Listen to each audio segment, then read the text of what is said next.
I think a great place to start would be for you to tell us a little bit about your stroke story and your recovery, just so that our audience can get to know you a little Uh, bit.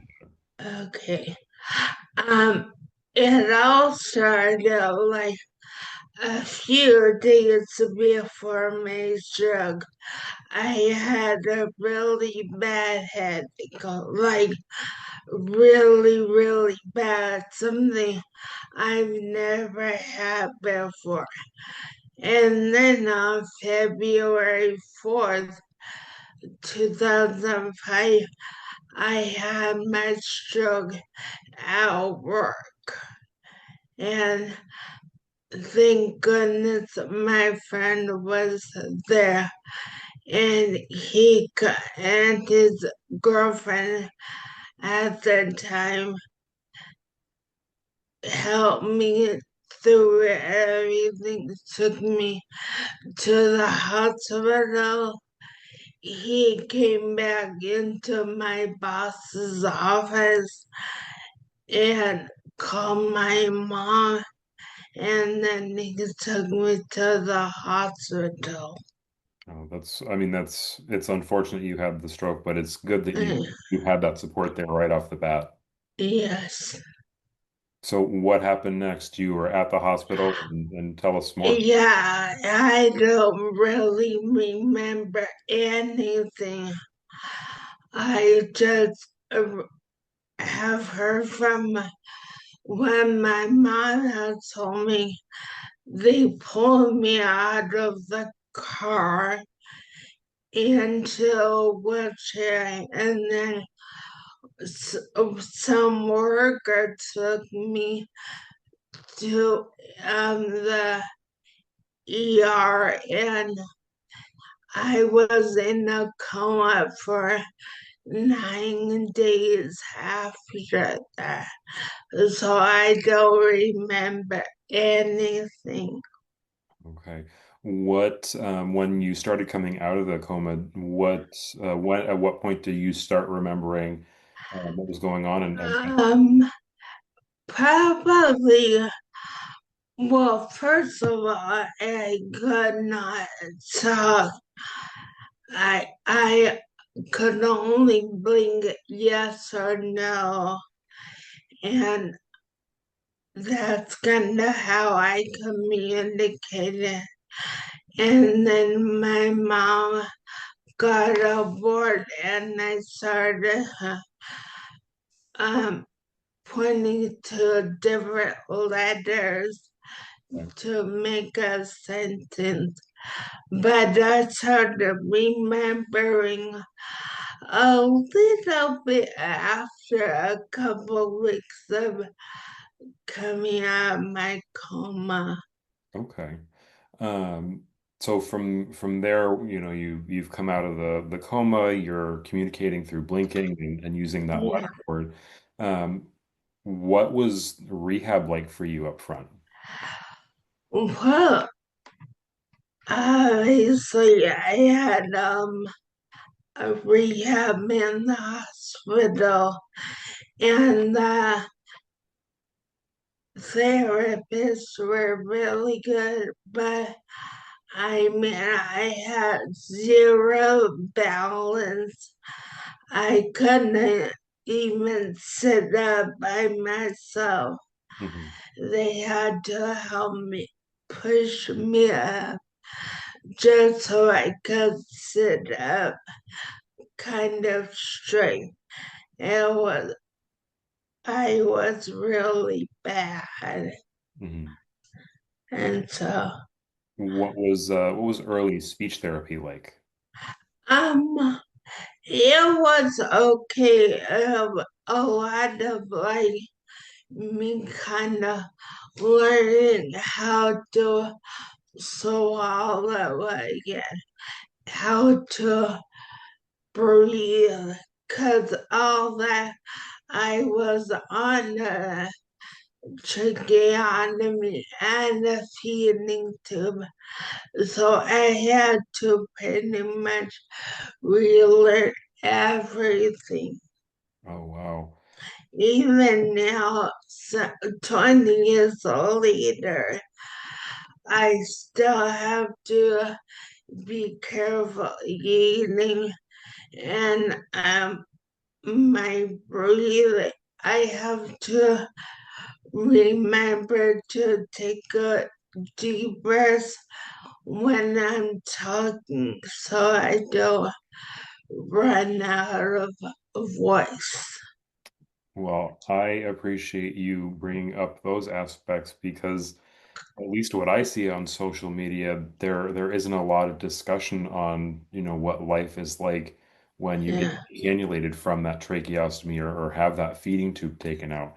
A lot of yeah, times, even medical professionals will say, well, you don't have the tracheostomy anymore, you don't have the feeding tube, yeah, we did our job, you're good to go, but yeah, you're able to tell us that that's not necessarily the case. Like you said, you yeah, do have to be careful and monitor. yeah, yeah.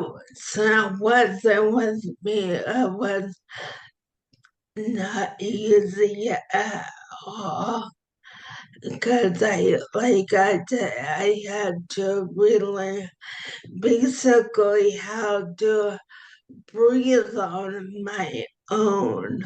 Mhm. Well, I don't have that firsthand experience of having to relearn that, but I know the process, and I think that that just is a testament to your will and your motivation that you went through that Yeah, process, and here you are 20 years later, just you're still making strides, which is excellent. thank you. So, as far as your stroke goes, your stroke actually happened before constant therapy was even developed. Yes. At what point in your recovery process did you find constant therapy? It was a few years after I was at speech therapy, and my speech therapist said, "Okay, this is going to end, but there's a website that they have called Constant Therapy. It's new." And then she told me about it, and we looked it up and got that absence of. And she said this will be good to have since you're not in therapy right now.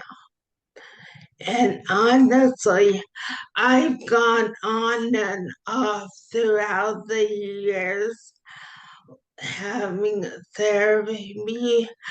When I have it, I get off. But it's been a good thing for me to have because I'm constantly getting that speech therapy. That's excellent. And that's one of the goals for us here is, Yeah, we know best case scenario, people who need therapy would be getting it, as much as they need throughout the year. yeah, I know you and I have talked about how sometimes best intentions and what insurance will allow yes, align. So when you have a situation like yours where insurance might not be covering at a certain point of the year, you have those exercises and constant therapy yes. to keep going. What exercises do you like working on in the program? I like all the ones that I've done.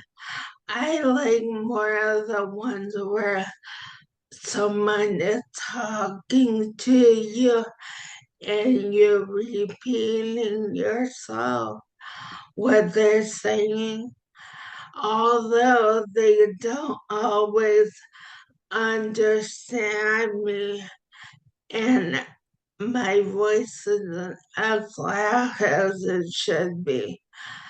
So sometimes I have to do it over and over again. I know exactly what exercises you're talking about. The way that that program analyzes speech, we're actually working on updating that. because like you said, there are some times where it might be your voice is a little bit too quiet, or Yeah, you said something might be, 95% perfect, but that yeah. 5% is what the computer picks up on. So we're in the process of kind of overhaul. But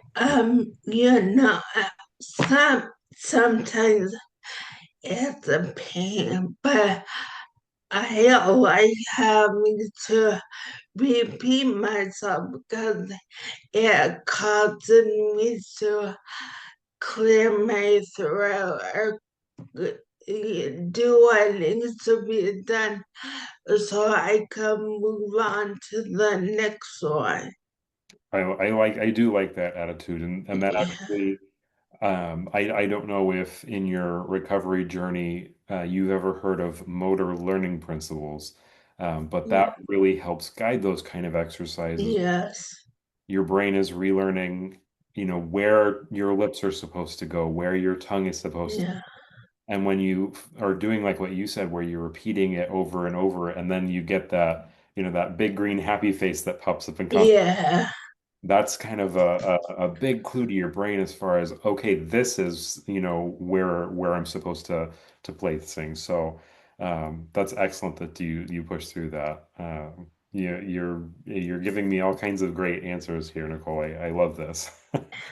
Um, how often at this point, when you're outside of speech therapy, so you're not actively seeing a therapist, and when just using constant therapy, how often are you using it, and do you feel like it's still helpful to your daily living? oh, yes, it's very helpful. I use it or try to use it like every other day at least because sometimes I just get out of breath and it's like say certain days they make me say things over and over. I get tired sometimes. That Like, that makes sense, but that's yeah, also, yeah, that to me is, as a therapist, that means you're doing it correctly. We yeah, always talk about going to either the point where you're finished or the point where you're fatiguing, because if you're doing that, you put effort in. So, yeah, and just a testament to your effort. yeah, So I want to turn our attention away from constant therapy now, and now to how we first connected, which was over social media. yes, We connected after a live session that I did with Fat yeah, from Hope yeah, Survivors, and since then we've learned that you have your own community on social media, and that community is yes. growing. Um, how has finding that community on social media helped you, and maybe even helped your recovery Well, as like a lot of positivity, like I hear from different people, like good job or thanks for sharing. All that kind of makes me want to do it more. Like I got into the point I don't mind speaking, even though people may not understand.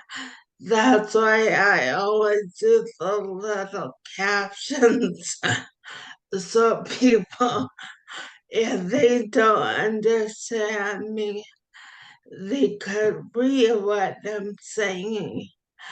But all the positivity from different people that's really coming going and wanted me to do more and express myself more and help other people so they could see the real thing that goes on. I think that's great. I've been working long enough where TikTok was not a channel. When I first started working, Instagram was, in its early phases, and Yeah, there weren't as much community as there are now. And knowing that people like you are putting yourself out there saying that there are other people like you who've had a stroke, and there is a community for people, I think that's phenomenal because it's all too unfortunate where people either don't have access to other stroke survivors who know firsthand, yeah, to some degree what they're going through, and social media is just a great place for that. So I'm putting yeah. my hat in the camp of people who support you. I think what you're doing is phenomenal. Thank you. I'm glad that we get a chance to talk too. What do you hope to accomplish with your channels maybe over the next year and beyond? Well, I just would like to help people as much as I can, let them know that it's okay. Like I went many years struggling with this, but I finally got to the point that this help and I needed help. And all this talking and listening to other people, they get it. I'm not alone. That's awesome. I'm so happy to hear that, and I can't wait to see how you continue to expand over the next year and onward. Um, I really like because you are unique for us in that we have not talked to someone else like you who had their stroke and has been working for as long towards recovery.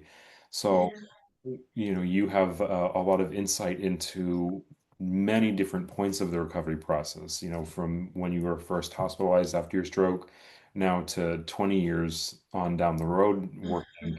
What would your advice be for someone who is in recovery?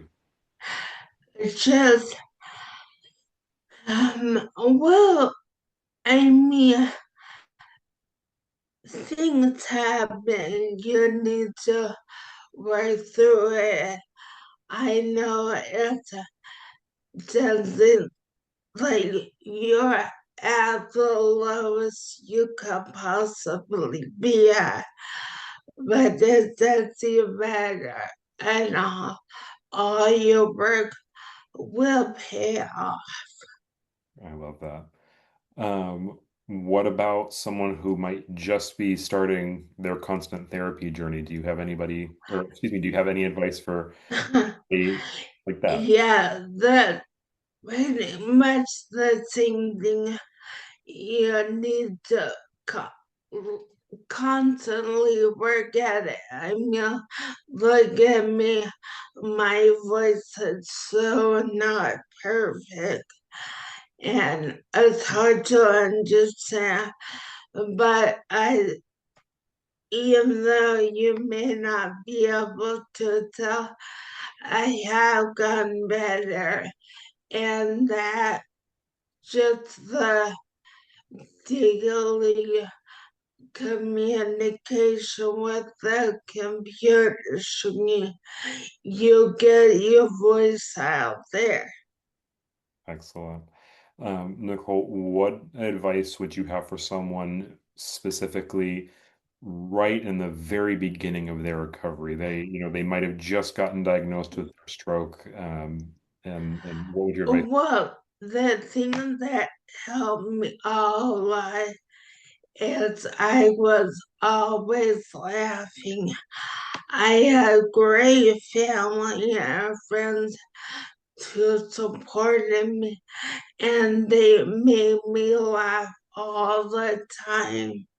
And honestly, I think that kept me singing and kept me working a little harder because I knew that I needed them and they would make it better for me, and it'll all everything will come together. I love that. And for people who might see this video and may not have the direct community like what you had with your family and friends, I'd Uh, like to point out, and like what we were talking about a little earlier, there's this social media just boom. yes, And if you're in a point, you're watching our video now and you're in early recovery, check out Nicole's page. It's great. She's got a lot of people who, like she said, comment on on her videos, and there's always a place where you can find community. Like I said, other people like Nicole. yes, We have various resources, so find your community. Uh, yes. that's my That helps big time. Like even with social media, there people I don't even know comment and say great things to me, and that totally helps. I can only imagine, and like you said, it helps to have these people there to bolster you up, especially if Yes, you're in a situation you might not have the immediate access. So yes, it's great. Um, my last question for you, Nicole, is on the other end. Let's say we're talking to someone who is like you, they're 20, maybe even more years after their stroke. What advice do you have for people in the later phases of recovery? well, my advice is just live your life. I mean, it's not perfect. You can't help what happened to you in the past. You need to just live your life and move on. Right. I know in especially in terms of recovery too, and I mentioned this to you when we spoke last that I think you're a great example of keeping that positive attitude in recovery.